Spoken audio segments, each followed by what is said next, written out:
عندي سؤال مهم أخي شاكر، أريد أن أعرف عن أول سجدة سجدتها لله سبحانه وتعالى.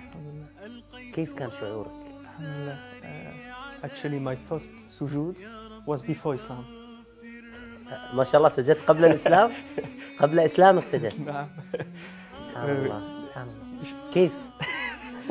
Je voulais vivre, avoir cette expérience avant de me décider, avant de prendre cette décision finale de la shahada. Parce que la shahada, on ne peut pas revenir en arrière. Donc je voulais goûter à l'islam avant. Et si je me rappelle bien, Ibrahim priait et je l'ai suivi. Je lui ai demandé avant, bien sûr. On a prié ensemble. Et là, quand je pose le front à terre pour la première fois, c'est comme si tous mes soucis passaient en arrière. Pourquoi j'ai fait ça? Pourquoi j'ai pas fait ça? J'aurais dû agir de la sorte, pas de la sorte. Pourquoi j'ai fait tel choix dans ma vie? J'ai mal parlé à cette personne. Et tous ces problèmes-là, qui étaient sur mes épaules, se sont envolés avec la prosternation. Parce que c'est le qadr. Ça s'est passé. C'est que ça devait arriver. S'il y a un destin, c'est arrivé. Après, à nous d'en tirer les leçons pour le futur, mais ne pas regretter sur le passé. Et avec l'islam, et vraiment les premières prosternations après l'islam, c'est surtout du remerciement que j'ai voulu transmettre à Allah. Merci, alhamdoulilah. Parce qu'on peut entendre ou lire parfois, selon certaines philosophies ou intellectuelles, que le bonheur n'existe pas ou que c'est seulement des rares moments, alors que c'est une erreur. C'est faux. Le bonheur, il existe.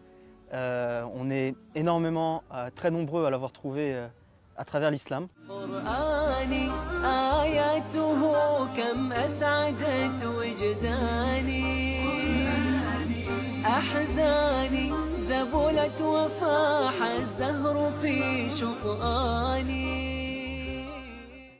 آمن الرسول بما أنزل إليه من ربه والمؤمنون كل آمن بالله وملائكته وكتبه ورسله لا نفرق بين أحد من رسله.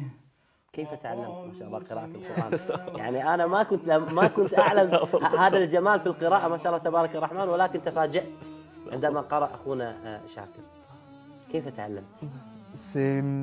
J'ai commencé en France à prendre des cours, mais c'est surtout en Turquie que j'ai appris la prononciation, le tajwid de prononciation du Coran, à la fois au sein d'un institut en Turquie, mais aussi personnellement avec un imam, un cheikh, qui tous les soirs, entre Maghreb et Aïcha, tous les soirs on lisait le Coran ensemble. Alhamdoulilah, yani barakallahu fihu. Il a donné beaucoup d'efforts, et je me dois de ne jamais l'oublier, Inch'Allah.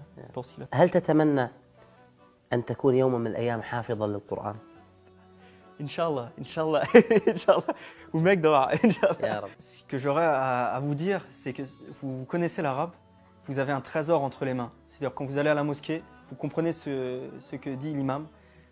Quand vous lisez le Coran, vous comprenez directement les sens et la profondeur du sens des versets. C'est un trésor magnifique, faut vraiment pas le bouder, faut en profiter à 100%, à chaque minute. Parce que nous qui vivons l'islam et essayons de le vivre profondément sans l'arabe, on se rend compte de l'obstacle que ça représente.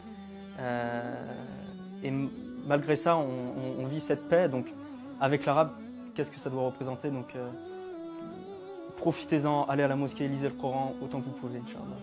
Un sentiment triste qu'on peut avoir, parce que on a ce trésor là, mais si on ne sait pas le voir, on ne le verra jamais. Il y a des hommes qui ont vu le prophète sallallahu alayhi wa sallam et qui ne se sont jamais rendus compte que c'était le prophète sallallahu alayhi wa sallam. Ils ne l'ont jamais vu. Et ça nous arrive, tout le monde, ça nous arrive d'être tellement insouciants vis-à-vis de la valeur du Coran. Qu'Allah nous pardonne et nous permette d'être attachés à ce livre, Inch'Allah. Inch'Allah.